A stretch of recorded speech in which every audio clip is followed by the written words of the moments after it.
네, 뉴욕 월스트리트는 지금 어디에 관심이 쏠려 있을까요? 월가의 시각을 통해서 투자 아이디어 얻어보도록 하겠습니다. 첫 번째 주제부터 확인해 보겠습니다. 자, 오늘 뉴욕 시장이 반등을 해주면서 최근에 5거래일 연속으로 좀 상승하고 있는데 오늘의 상승 동력은 아무래도 이 제롬 파월 연준 의장의 이야기였던 것 같습니다.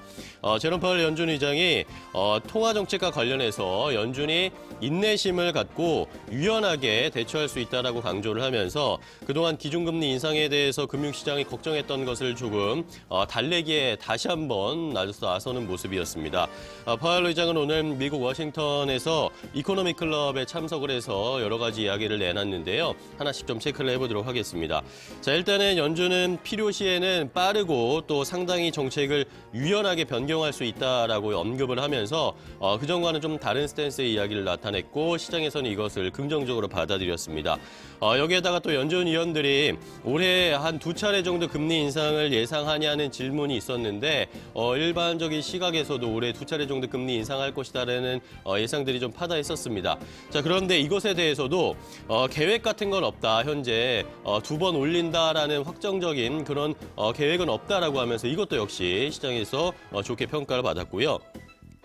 자, 여기에다가 트럼프 대통령에 대한 이야기도 좀 했습니다. 트럼프 대통령이 연일 연준을 공격하고 파월 의장의 자리를 위협하는 이런 이야기들이 많이 나오고 있는데 그것이 본인을 괴롭히고 있다라고 생각하지 않는다라고 이야기를 했습니다. 그러면서 트럼프 대통령이 본인을 초청해서 이야기를 나누는 자리는 아직 없는데 트럼프 대통령 충분히 만날 용의도 있다라고 이야기를 했고요.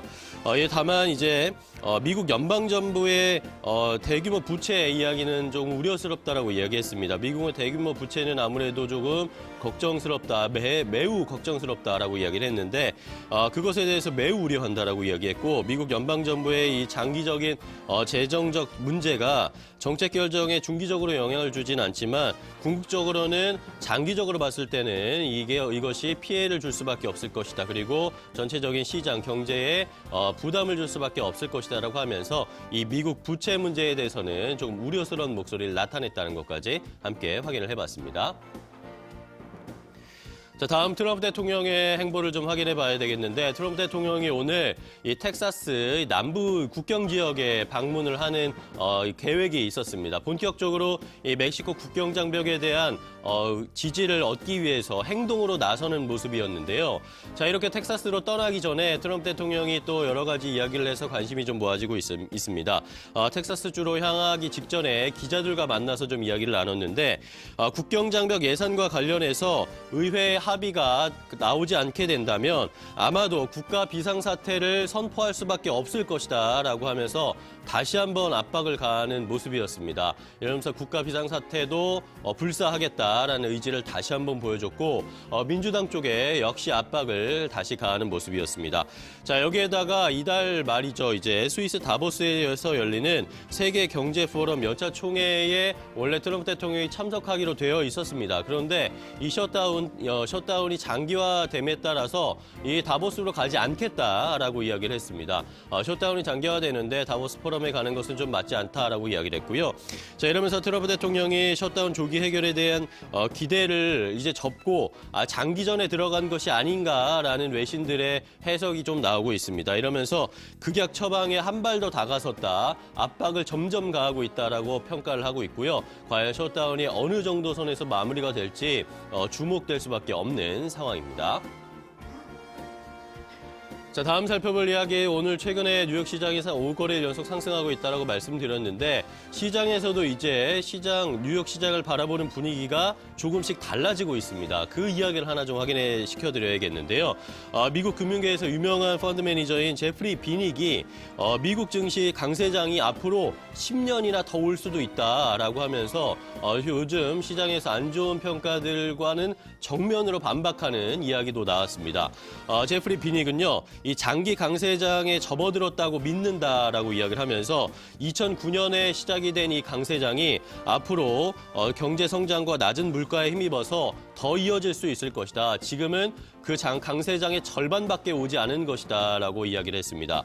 자, 이러면서 중간중간 순환적 약세장이 찾아올 수는 있는데 그것이 언제가 될지는 알 수는 없지만 장기적으로 봤을 때는 이 제프리 비닉은 시장을 굉장히 긍정적으로 평가한다고 이야기했습니다. 그러면서 지난해 4분기에 증시의 급락이적이 있었는데 그것은 단기적인 조정에 불과할 뿐이지 2015년 초에 나타났던 현상과 비슷한 것이다.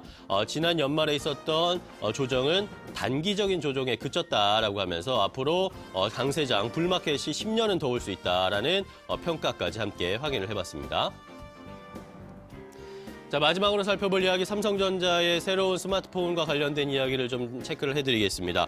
삼성전자가요, 다음 달 20일, 그러니까 2월 20일에 샌프란시스코와 런던에서 갤럭시 S 시리즈 10주년 기념 행사를 하는데 여기서 새로운 스마트폰을 공개할 것이고 5G와 관련된 새로운 스마트폰을 공개하고 그리고 폴더블 폰도 역시 공개할 것이다라는 외신들의 보도가 이어지고 있습니다.